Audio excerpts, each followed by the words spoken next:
You probably heard of the horrible wildfires in Turkey at the moment. And today we're gonna bring you on a trip to the towns, the affected towns, and the rescue operations to see with your own eyes, with our eyes, not what state media tells you, not what foreign media tells us, but what's really happening there right now.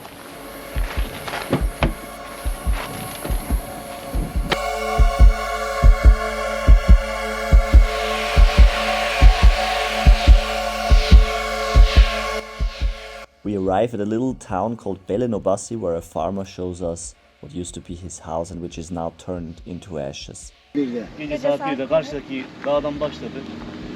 Ateş geliyor ki biz buradan kaçtık. Hastalarımızı aldık kaçtık.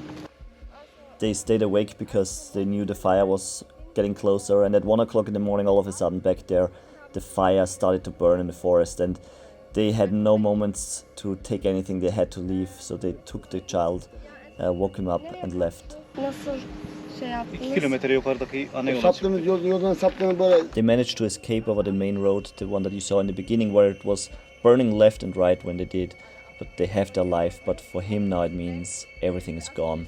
His machinery, his equipment, his house, everything he ever possessed is gone. They're all having nightmares and hardly sleep any night since then. Mutfak neredeydi?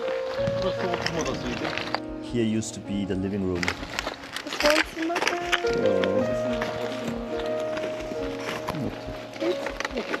Anlatın siz. Burada misafir odası vardı. Burada mutfak, Guest room, kitchen, yatak odası vardı. bedroom, Banyo, tuvalet. bathroom, toilet, Burası da salondu. Und da war the saloon. Burada da balkon vardı. Down there was the balcony. Balkon. ya bunlar Did they also have animals? hayvanlar. Hayvanlar aşağı yukarı 4-5 tane tavuk var, tavuğum var. Onlar gitti. Babamın koyunlar vardı. 4-5 tane. Yes, he says they had chicken and his father had sheep, but none of them managed to survive. Der Vater ist auch alles weg. Also yani kurtaramadınız. Kurtaramadık.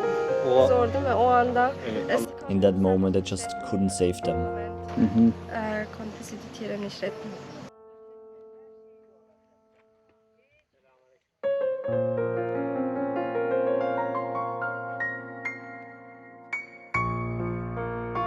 Hani travma bir şey vardır değil mi?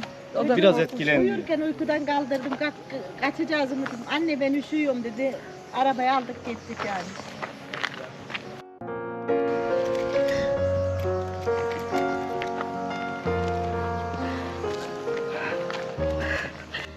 They say that child didn't really understand what's going on, and they just woke it up and said, "We need to go." And the child said, "What's going on? I'm cold, Mama. Why do we have to go?" And it just took the kid and left. Was ist jetzt los und wieso müssen wir weg? Und ja, And all of them have been crying a lot since then. es war einfach schrecklich.